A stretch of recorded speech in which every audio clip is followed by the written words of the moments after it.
ஹெல்த்தியான பிரேக்ஃபாஸ்ட் செய்ய போகிறோம். ஹை ப்ரோட்டீன் இட்லி செய்ய போகிறோம். 1 கப்பு பாசி பயிர் எடுத்திருக்கேன், 1/4 கப்பு உளுந்து, 4 டேபிள் ஸ்பூன் அரிசி, இட்லி அரிசி, 1 டீஸ்பூன் வெந்தயம். நல்லா கழுவிட்டு 8 மணி நேரம் ஊற வச்சுக்கோங்க. இப்போ நம்ம 8 மணி நேரம் ஊற வச்சுருந்தோம் இல்லையா, அதை ஓப்பன் பண்ணி பார்ப்போம். இப்போ நல்லா ஊறிடுச்சுப்பா. இப்போ நம்ம இதை மிக்ஸி ஜாரில் போட்டு அடிச்சுக்கிறோம். தேவையான அளவு உப்பு போட்டுக்கோங்க. நான் வெயிட் லாஸ்னால நான் பிங்க் சால்ட்டு போட்டிருக்கேன்.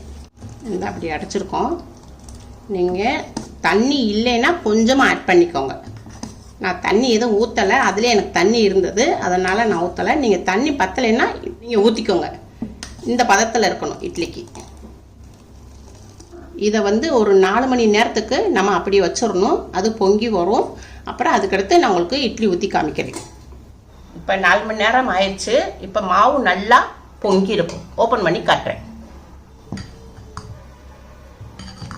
நல்லா பொங்கி இருக்கு.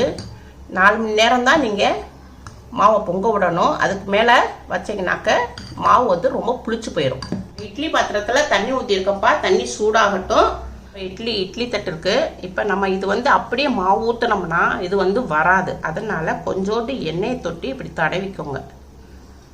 இது உங்களுக்கு ஈஸியாக வரும். எண்ணெய் சும்மா தொட்டு தடவைனா போதும்பா.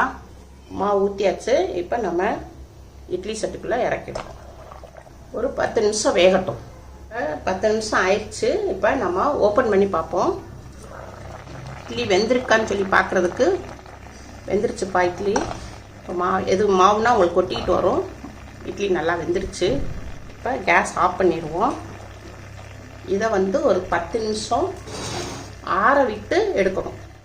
ஏன்னா இது நம்ம துணியில் போடலை. துணியில் போடாதனால நம்ம இதை ஆற விட்டு எடுத்தால் தான் கரெக்டாக வரும் இட்லி. நம்ம இட்லி ஆடுறதுக்குள்ளப்பா அதுக்கு டக்குன்னு ஒரு chutney செஞ்சுருவோம்.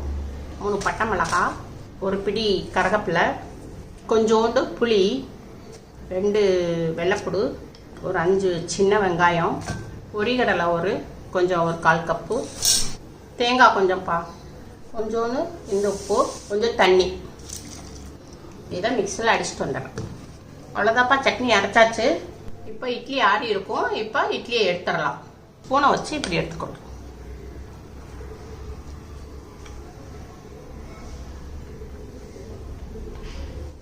High protein idli chutney ready ஆயிடுச்சு. இதை உங்கள் வீட்டில் செஞ்சு பாருங்கள்.